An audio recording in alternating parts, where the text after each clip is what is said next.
नमस्कार, मैं हूं आपके साथ कविता राणा। जीवन की सत्यता तो यही है कि परिवर्तन प्रकृति का सबसे बड़ा नियम। जो इस परिवर्तन को और अनियता को समझता है वस्तुतः वही ज्ञानी है। और जिस प्रकार देखिए प्रकृति स्वयं में बदलाव करती है, ठीक उसी तरह समय समय पर प्रत्येक युग का आरंभ और अंत दोनों होता आया है।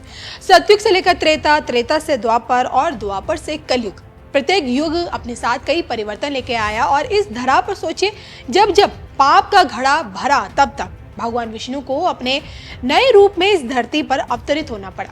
मौजूदा समय को देखते हुए भगवान कल्कि के आने की प्रतीक्षा की जा रही है, लेकिन उनके आने से पहले कलयुग की कौन सी भयावह तस्वीर अभी देखनी हम सबको बाकी है।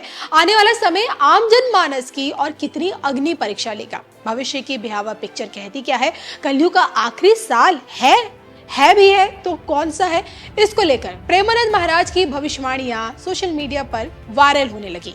वृंदावन की पावन धरा से प्रेमानंद महाराज ने इस कलयुग से जुड़ी कितनी खतरनाक भविष्यवाणी की है, जिसे सुनने के बाद रूह तक कब कपाने लगे। देखिए इस पर हमारी एक खास रिपोर्ट।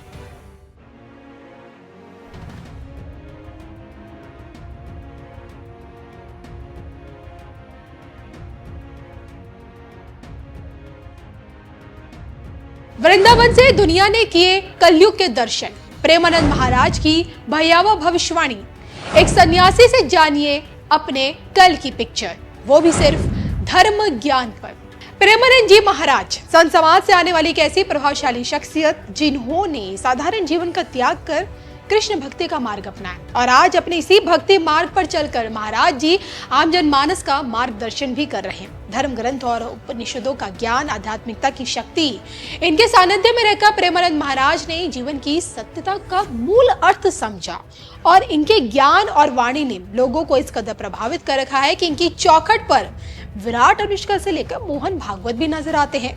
ये इनकी भक्ति की शक्ति का प्रभाव है, जो किडनी खराब होने के बावजूद भी अपने नित्य कर्मों का पालन करते हुए बतौर कथावाचक लोगों को अध्यात्म के पद से जोड़ रहे हैं। बीते दिनों जब इन्हीं से कलयुग की सत्यता को जानने के लिए एक प्रश्न किया गया, तो जवाब में इन्होंने ये कहा। श्री सुखदेव जी कहते, परीक्षित समय बड़ा बलवान है। कलयुग में जिसके पास धन होगा उसी को महान माना जाएगा।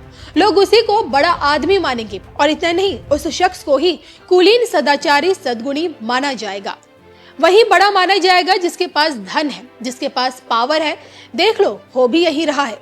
पहले लड़के की कुंडली देखी जाती थी, लड़के की कुंडली देखी जाती थी, गुण मिलाए जाते थे, मगर ये सब कलयुग में नहीं चलेगा।